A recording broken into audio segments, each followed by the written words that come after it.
of the rantings of a lunatic. The opinions expressed are incendiary on Earth and capital offences in the more civilized sectors of the galaxy. Furthermore, the advice given has been conceived in the mind of a man known to often speak uncomfortable truths and should be heeded at your own peril. You heard her. All right, here we go. All right, so I'm going to try to move along fairly quickly, and so I want to make this a real, again, I'm trying to keep these 7 to 9 minutes. It's going to be my goal here. And today, I've talked a little bit about, context and the importance of knowing what you're supporting. I mean, don't just because it's got a pretty name doesn't mean that it's pretty. All right, but anyhow, we're going to go over here to BLM and just see what they've got to say in their own words. Let's not put words in anybody's mouth. Let's just see what they say. I had intended, I had made some notes and picked a few paragraphs that I thought were pertinent out. But in my previous videos, I kind of preached the importance of having context and things out of context, and I don't want to be seen as that. So there's a couple of paragraphs in here that are kind of benign, and they don't really mean anything, at a glance. But I don't know. I could probably pick something out of them. But anyhow, I've got it right here, and this is Black Lives Matter website, and anybody can go there. Just type in BLM mission statement, and there it is. I'm gonna read. 4 years ago, what is known as the Black Lives Matter Global Network began to organize. It started out as a chapter-based, member-led organization whose mission was to build local power and intervene when violence was inflicted on black communities by the state and vigilantes. And all I can really say to that is citation needed. I mean, vigilantes? Where? So somebody send me the videos where you can't just throw accusations around. That's just like me saying, Steve took my lunch money. Did anybody say no? But your lunch money is in your pocket. So Steve took it. I mean, citation needed. And we'll get more into the state here directly, but you can't just throw around accusations like that. And in the years since, we've committed to struggling together and to imagining creating a world free of anti-blackness where every black person has the social, economic, and political power to thrive. And also, everybody's going to get a chocolate chip cookie and a Mountain Dew at bedtime. I mean, that's for every black person, every person, period. Is it just me? Black Lives Matter began as a call to action in response to state-sanctioned violence and anti-black racism. Our intention from the very beginning was to connect black people from all over the world who have a shared desire for justice to act together in their communities. The impetus for that commitment was and still is the rampant and deliberate violence inflicted on us by the state. This is just simply not true. 15, last year, 15, we went over this in the first video, the numbers, 15 unarmed blacks, not unarmed, not equaling, not dangerous, 25 unarmed whites. Hardly a genocide. That's not genocide. And an overwhelming majority of them cases, this is a righteous killing. A thug who needed to be dead, both cases, white or black, it doesn't matter. A thug is a thug, and the world is better off without thugs. So you can kiss my ass on that. Enraged by the death of Trayvon Martin, subsequent acquittal of his killer, George Zimmerman, and inspired by the 31-day takeover of the Florida State Capitol of Power U and Dream Defenders. I had to look that up, and it really wasn't that impressive. I'm not going to spend much time on it. We took to the streets. A year later, we set out together on the Black Lives Matter Freedom Ride to Ferguson. They don't say this, I'm interjecting this, to burn and loot. In search of justice for Mike Brown and all those who have been torn apart by state-sanctioned violence and anti-black racism. Forever changed, we returned home and began building the infrastructure for the Black Lives Matter Global Network, which even in its infancy has become a political home for many. That's a lot to pick apart right there. And I think that the average person, when you hear it, just read out, if you're one of these young people and you're out there and you're supporting this movement because you hear, who could disagree with that? Black Lives Matter, sure. I mean, I concur. They do. But when you're going to literally kill a woman was, I don't recall the state, a woman, well, allegedly. The story is that she said all lives matter in response to some Black Lives Matter, and a little bit later one of them shot her. So, but anyhow, it's just because it's got a pretty name doesn't mean it's pretty. They keep coming back to this state-sanctioned violence thing without providing any citation. So, I mean, I just wonder how anyone could read this and be in support and not at least say, well, you know, can you show me a little evidence? I mean, just something. You got anything? Because I'm waiting for. I've been putting out a call. Somebody send me these clips. Show me the clip. Show me. Where's the evidence of this at?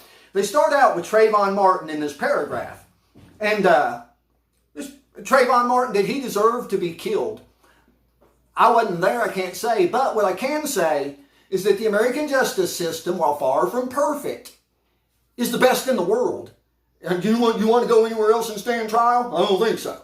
But George Zimmerman, he was acquitted, and like it or not, I mean, it's just you got to live with a jury's decision. I don't think you want to go to an America where I decide your fate. I mean, I'm just saying. Because capital punishment would include child rapist, let's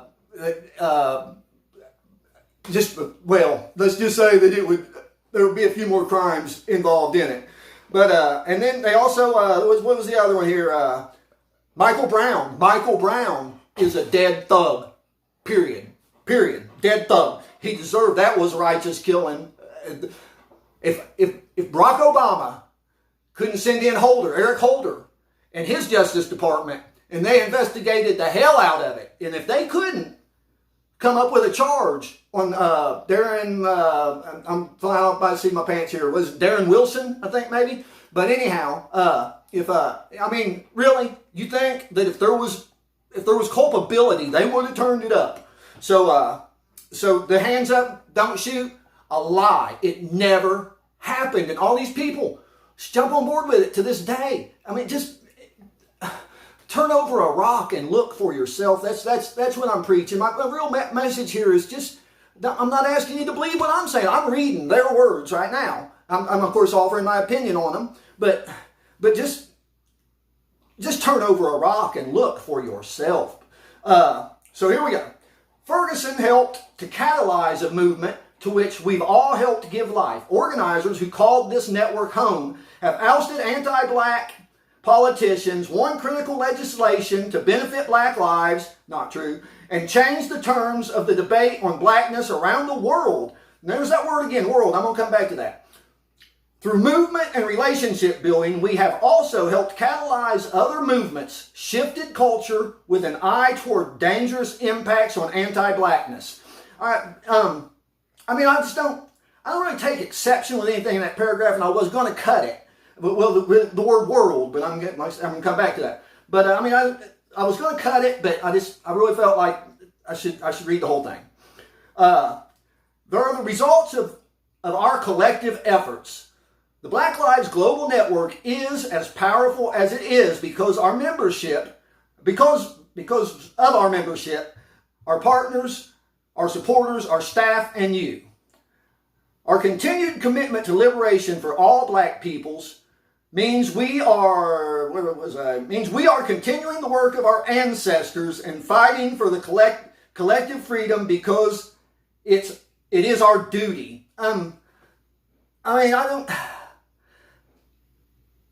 It seems maybe a little melodramatic to me, but again, there's a paragraph that I don't really take exception with. I don't talk of ancestors and whatnot. I'm going to come to that actually. But every day we recommit to healing ourselves and each other and to co-creating alongside comrades. I'll take exception with that for sure. You know how I feel about commies. Comrades, allies, and family, a culture where each person feels seen, heard, and supported. This is a fantasy world. This is communism. I don't know if anyone out there has ever read the Communist Manifesto. Read Marx. It reads like it was written by a third grader. It's literally, like I said earlier, we're going to go, mommy's going to give me a chocolate chip cookie and a unicorn. And every night at bedtime, I'm going to have hot chocolate and marshmallows. And it's lunacy. You need to get your head in the real world. We acknowledge, respect, and celebrate differences and commonalities. They do not. ABL, Kevin's Corner. There's several black YouTubers that I follow that really kind of been part of the inspiration for doing this, but my main inspiration for doing this, as I said, was the mainstream media when they thought I was afraid. I'm not. We work vigorously for freedom and justice for black people and by extension, all people. Untrue. See, for differences and commonality, celebrate they don't. Difference of opinion? I think not. I welcome different opinion. If you would like to discuss, debate, whatever you want to call it, any of my ideas, if you can present facts and not just your feelings and just say, well, the state is committing violence against us, okay? Where? I'll fight it with you. I will go. I'll load up right now. And we'll go kick shit out of that violence. but you got to show me where it's at. I can't, I'm sorry, you're going to have to help me out here. We intentionally build and nurture a beloved community that is bonded together through a beautiful struggle that is restorative, not depleting. And again, it's a little commie sounding, but I don't really take exception with that. We are unapologetically black in our positioning in affirming that Black Lives Matter. We need not qualify our position. And what they're saying there is don't ask any questions because we don't have to justify it. That's not an argument. To love and desire freedom and justice for ourselves is a prerequisite for wanting the same for others. They don't. We see ourselves as part of the global black community. That's a bad word. Black family, and we are aware of the different ways we are impacted or privileged as black people who exist in different parts of the world. We're going to circle back to the world. We are guided by the fact that all Black Lives Matter, regardless of actual or perceived sexual identity, gender expression, economic status, ability, disability, religious beliefs, disbeliefs, immigration status, or location. There, we're getting to the meat of it. This is nothing to do, as I said, about black people. These are cultural Marxists, and these are wedge issues. It's Marxism 101. And I'd have to make a 3-hour-long video for sure to go into it, but there's lots of books out there. The material exists, and again, I just ask you if you're prepared to tear America down over this, maybe at least know what this is before you do. Is all I'm saying. There's so many people. I know there's so many people out there who are supporting this. And they haven't seen this. They have no clue what this stands for. They hear Black Lives Matter, like, yeah! And I don't dispute that. White lives matter, black lives, yellow lives, they all matter. Well, that's not actually true. As I said earlier about the death penalty, I could think of a few I could do without. But that's not my decision to make any more than it's their decision to make. So, I live within the boundaries of the law. And it's just the way it's got to be. If you're not prepared to do that, then we're just simply not going to be able to come to terms. But I'm preaching it. This is a unity of a message of unity that I'm sending out here. But anyhow, we are self-reflective. Do the work required. Dismantle cisgender privilege and uplift black trans folk, especially black trans women, who continue to be disproportionately impacted by trans antagonistic, I practiced that and still messed it up, trans antagonistic violence. Again, citation needed. Everyone is the victim of violence, and the numbers I could find, I'm not even going to quote, but they were not too threatening, and let's just say that the community they're claiming to protect seems to be the ones most likely to perpetrate the kind of violence that they're claiming here. But again, I'm not going to, the numbers, I don't have total faith in. I won't quote numbers to you that aren't from what I feel are confident or a reliable source. We build a space that affirms black women is free from sexism, misogyny, and environments in which, there goes the dog, in which men are centered. All right, here he goes again. Thank you, man. All right, but lay down. Come on, help me out. Go on, lay down. All right. He'll settle down here in a minute. But anyhow, thanks. That was a big help, man. That's just a fancy, free of misogyny, sexism. Look, I'm not saying those are good things, but they're always going to exist. And it's just that we're talking about human beings. These are things they've always existed and they always will. To think you're going to legislate or beat somebody up and knock it out of them, that's not going to happen. We practice empathy, I bet. We engage comrades with the intent to learn about and connect with their context. Which, see, is something they're totally uninterested in. Context. I'm all about context. I like it. That's why I'm doing this. We make our spaces family friendly and enable parents to fully participate with their children. We dismantle the patriarchal practice that requires mothers to do double shifts, citation needed, so that they can mother, excuse me, so they can mother in private even as they participate in public justice work. I mean, they're talking about rioting? I don't know. We disrupt the Western prescribed nuclear family. We disrupt the Western prescribed nuclear family structure requirement by supporting each other as extended families and villages that collectively care for one another, especially our children. I just feel like any parent who can read that and think, I'll take care of my own kids, thank you. If that sounds like a good idea to you, you probably ain't the person I want on my team. But I mean, I'm gonna read that. I'm gonna read that again. I feel like that paragraph is worth repeating. It says, this is their words. We disrupt the Western prescribed nuclear family structure requirements by supporting each other as extended families and villages. They've actually put villages in quotation marks, that collectively care for one another, especially our children, to the degree that mothers, parents, and children are comfortable. And what they're talking about here is indoctrination. They want you to turn your children over to them so they can, I guess, believe what they want them to believe, and the hell with you. And if you're willing to go for that, I mean, God help you. We foster a queer-affirming network. Not that there's anything wrong with that, but what does this have to do with black lives? I mean, these are wedge issues, and it's Marxism 101. I'm just bad. I might shoot a video soon and the first one I said I'm not going to do a book review, but I may actually do a couple and put some titles out, because there's a lot of good information out there.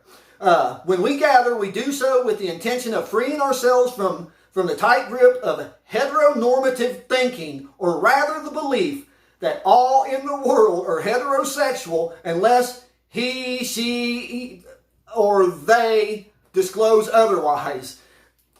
I mean, okay, queer I'm gay, I have a couple gay friends. I mean, I don't understand. But what does that have to do with black lives? And how did they say it? Group of heteronormative thinking, or rather the belief that all in the world are heterosexual unless they say, no, nobody thinks that, because nobody cares what your sexuality is. Nobody cares what you do in your bedroom, because it's supposed to stay there. When you drag it out on the street, you're forcing people to care. As I said, when you go walking around with a dildo visor on your head, which such a thing exists, I just want to punch you in the fucking face. I mean, oh my God, nobody cares. We cultivate an intergenerational communal network free from ageism. We believe that all people, regardless of age, show up with the capacity to lead and learn. We embody and practice justice, liberation, peace in our engagements with one another. All right, the biggest problem I have with this so-called movement is that this is, I mean, you heard the words. This is cultural Marxism, plain and simple. Wedge issues. This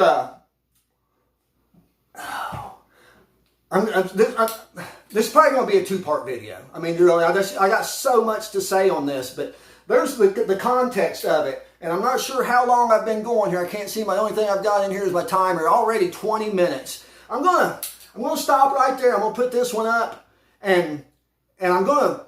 I guess tomorrow I'll put up another video tomorrow, and I'll break this down because I've got a lot of thoughts, and I can't believe how long that this has gone so far. I guess I paused too much. And in my head, I had this cut down to about 12. So, yeah, I'm going to leave it right there, and I really do. Thanks for watching. Don't forget, like, share, subscribe, and peace out.